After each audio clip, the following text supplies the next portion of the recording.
Every week on Tuesday around lunchtime here in the US, the Xbox Game Pass quests get updated. The weekly quests are reset, and a quest or two specific to Game Pass games are added.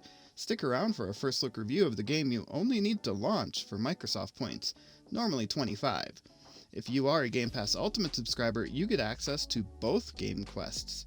This section has finally been standardized and is being reused weekly. If you're already familiar with the weekly quests and just want to see what's new, then use the timecodes below to skip ahead and hear about the 2 new game quests. For the rest of us, let's dig in. The first weekly quest we'll talk about is complete 4 daily quests for 10 points. Every day you get 2 quests, play a Game Pass game, and log into the mobile app. You can knock these out in 2 days, and you really should. You should also keep doing these dailies, as you need a lot of them to get the monthly quest for 1,000 bonus Microsoft points. Next, and often first completed, is earn an achievement in Game Pass for another 10 points. This shouldn't be too much of a struggle unless you're the type of person that hates leaving games with achievements partially completed. Some of those games get really difficult to get a 1,000 gamer score on after all. Finally, we have Earn Your Way for 10 more points. In this one, you must either complete 3 Game Pass game achievements or play 3 different Game Pass games.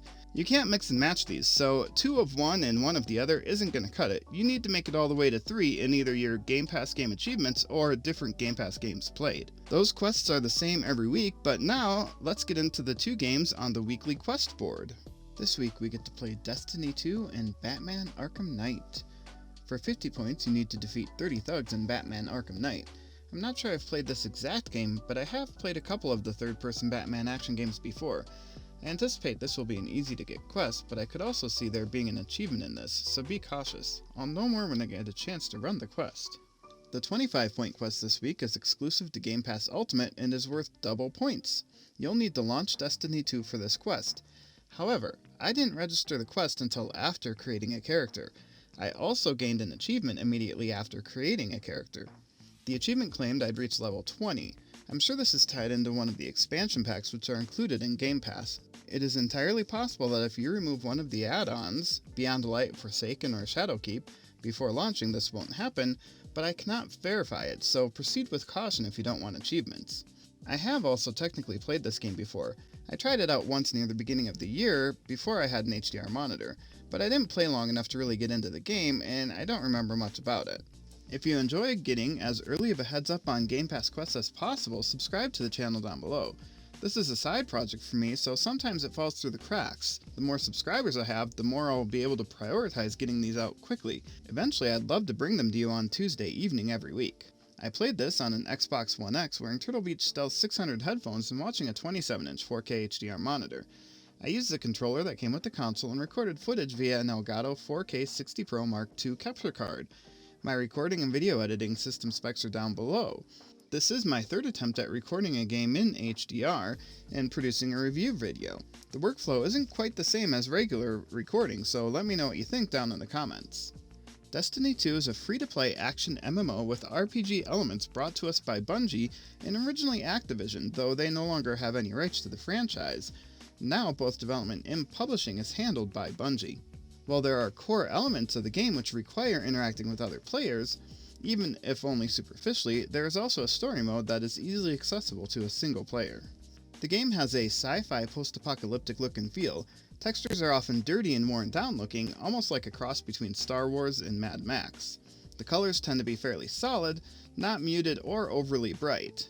Playing in HDR, the lighting was impressive, with the bright outside feeling harsh as you emerge from interiors, and dark areas feeling almost gloomy at times. There is a slightly animated feel to the game, but more of a CGI animation than a cartoon animation.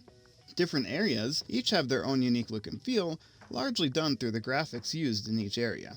The game's soundtrack while playing is used to enhance the mood the story is pushing you towards, but it largely falls to the background and fades out, letting the sound effects take over. This could be wind whistling through an open space or leaves ruffling when you're around trees, but often what it includes is the sound of adversaries and fighting.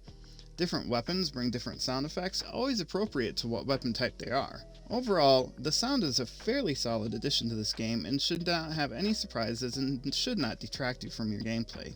The base game is free to play. There are seasons you can purchase which consist of various items, missions, and abilities only available to people with access to that season. Forsaken and Shadowkeep are the first two and list for $25 each, down to just over $8 at the time of this review. The newest one is Beyond Light, listing for $40 and down to $30. There's a combo pack with all 3 seasons for $80, down to $52 at the time of this review. This game does have an in-game currency, which means there's always the ability to spend money on in-game customizations. When a new season comes out, it is generally available in a couple of bundle forms, which will include customizations and in-game currency depending on how much you're willing to spend. A Game Pass subscription gives access to all seasons at this time, and with Bungie being owned by Xbox Game Studios, there's no reason to fear that changing anytime soon. In this game, you play as one of 3 types of Guardian. These are the chosen protectors of humanity in this apocalyptic setting. You've been brought back from the dead, and the same mechanic that did that for you at the beginning of the story explains how you're able to be defeated while you're playing, get back up again and keep going in the persistent world that is Destiny. While this is a story of you, it's a story of you going through everything every other player also goes through.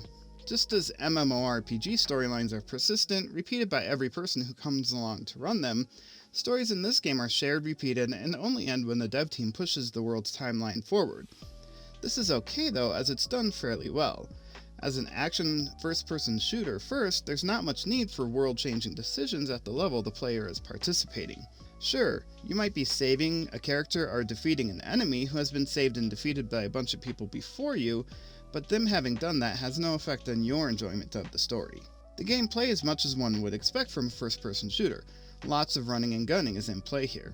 The MMO aspect is somewhat obvious, as enemies are continuously respawned in various areas, though done in a way that seems natural to the narrative and the world that the story has put forward. Different playstyles are available based on the character class you pick and the playstyle within that class that you focus on. Enemies have varied weaknesses and attack patterns. Different weapons bring out vastly different playstyles, and just because one seems more powerful doesn't mean that it's going to be the right weapon for you. There appears to be a lot of experimentation required in this game to find the right weapon and playstyle combination that works best for you, and I've barely scratched the surface of this. One type of play that I don't think is going to be very prevalent is cover tactics style play. The gunplay and enemy encounters are fairly frantic and seem to be focused on running, gunning, and dodging more so than taking cover. So far, the difficulty isn't that bad. Some fights take longer, some include more dying, and the overall difficulty would likely be lower if you played with a couple of other people at all times. I say a couple of other, as 3 is defined as a fire team within the game, and it's the smallest group you can form in an instance of an encounter. In fact, when you're getting ready to go into a new area, you have 2 empty slots below your name where you can invite people into before you load the area, and this is just for general play. That's not even talking about going into specific missions. Some encounters force you into a random group if you don't have one of your own. You may find yourself waiting a few minutes for other people in some of these situations. I suspect the difficulty in this game is always going to feel about the same, although some enemies may become easier to defeat as your character gets more powerful and you get more used to using the tactics that suit you best. I don't generally say much about multiplayers in these reviews, but in this case I feel I have to. This game is at its heart an MMO FPS. You will play with other people whether you want to or not. Sometimes you'll be in public areas during the storyline, and you're going to work together with people towards the same goal. As various people complete the objective, they'll cycle out of the area, and others will cycle in as they start the objective. Other times, you'll have a forced team mission, as I just mentioned, and possibly more often than anything, you'll simply be in the same world as other people, passing each other while you're off doing your own thing. You could play this game with a couple of close friends, or as a solo player, engaging with others almost as if they're bots you're forced to pair with on occasion. It's really your choice, and you can enjoy the main storyline solo, though there is some content, and especially some play modes, that require interacting with other people in a more tangible way. The controls in this game feel familiar to anyone who's played an FPS on a console before. The left stick moves while the right one looks around. The triggers and shoulder buttons attack in various ways, and the face buttons do your non-combat interactions and menu work. While they have some complexity due to the nature of the game, they are introduced gradually enough that it shouldn't be too hard to learn them for most people who are interested in this type of game. The gameplay loop, outside of progressing the story, seems to center around improving and customizing your character. Whether it's for the story or for general advancement, you take a mission, follow the mission markers while defeating all the enemies along the way, and eventually get some type of reward after defeating a harder boss enemy at the end of the path. More missions equal more rewards, better rewards, and access to even more missions over time. When all is said and done, your ability to replay this game is going to lie almost solely on your enjoyment of the fighting aspect. The story isn't going to change if you decide to start it over with a different class, just your base playstyle will change. You're either going to keep coming back for the new story as new seasons and expansions come out, you're going to come back for the new loot associated with those new seasons and new expansions, or you're going to keep coming back to hang out with the people you enjoy playing the game with in the different multiplayer modes. Essentially, there's plenty of replayability here within those frameworks. While this is a solid game, there are some things I don't like about it. One is related to the story. Sure, the story so far has been interesting and I could play for a couple of hours easily, but there's a lot of backstory from the first couple of seasons that is no longer available. Now, this is really a function of MMOs in general, not this specific game. In order to move the world forward in a meaningful way, the development team has to come in and make changes that break the previous story on occasion. I do wish they would have preserved a server or two for people that could log in and experience the old story, as I hear it was actually a pretty good story. Another thing I'm not too fond of is the weapon and armor mechanics. I'm sure it gets easier to figure these out over time, but at this point I'm still not sure the best way to figure out a playstyle and preferred weapon loadout, or to make the best of the loadout I have with the equipment and mods I have available. I've played through the initial training campaign, and as far as I can tell, I now have every option and lots of freedom available. But weapon modding and what different weapons do wasn't ever really covered. Maybe there's more in-game stuff related to this to help you learn that I just haven't found yet, but for how important these choices are, it seems as though there should be more guidance before self-discovery comes in and takes over. The third and final thing I'm going to mention, final because I like to keep the reviews attached to weekly updates a little bit shorter, is that it's difficult to tell when you've hit a good breakpoint in the story. I ended up replaying one section of the story about 4 or 5 times due to not realizing when I was in a spot I could do other things within the game, or quit the game and come back in without losing progress. If you like this review style as much as I like the next few things I'm going to talk about, make sure you hit the thumbs up button down below. It tells me and YouTube both that I'm doing a good job and helps make the review visible to more people. Keep liking my reviews and you'll see more of them. I try to get at least 2 done every week. If I ever manage to get to where all the Game Pass reviews are getting done every month, it'll be an average of 4 or 5 reviews every week. I like the way they did multiplayer in this game. MMO style games are something I tend to approach with a lot of caution.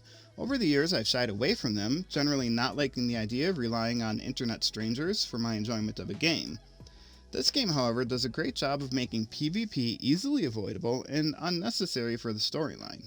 It also seems to do a decent job of PvE matchmaking when you're playing on your own and you just want to do something fun, but you have a mission requiring a fire team to do it. I am enjoying the pace of action balanced with difficulty in this game. Generally, I prefer a slower and more tactical combat experience, but not always. Back in the day, I played a lot of the original Planet side, and when I did that, I gained a little bit of an appreciation for run and gun style FPS action. This game hits the nerve on that for me without the run and gun being too difficult. I am tempted to load this game on PC and see how it fares with a mouse and keyboard, but I digress. Finally, I am enjoying the story and how it is told. I do see a bit of an undercurrent of, you need to rescue this person just like everyone else does, but it's not overly intrusive and it hasn't prevented me from enjoying the story. With MMOs, I always worry since allowing everyone to enjoy the same story requires limiting certain things in a way single-player games don't need to worry about.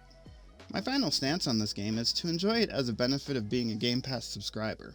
I don't see myself ever paying for the in-game currency, but I could see buying an expansion in the future if I was current on the story, and especially if I ended up playing online with some friends.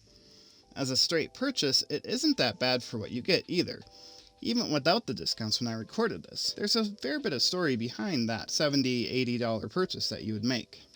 Although, as with all games that use in-game currency, I would caution on letting it become a big money sink. In this case, it seems like it's cosmetics that are the big driver of spending that money, so know yourself if you're going into this. Let me know in the comments below what you think of this game and of this review. The end of the month is coming and I know I won't get all the Game Pass games reviewed. I do tend to play them all though, and am connecting to stream the experience more and more often. Make sure you subscribe and hit the notification bell if you want to be there for those sessions. As I stream more often, games with more attention being streamed are more likely to get a permanent review video. Also, I'm not limited to Game Pass games or Xbox games even. If there's a game you'd like to see me do a review for, let me know down below and we'll try to make it happen.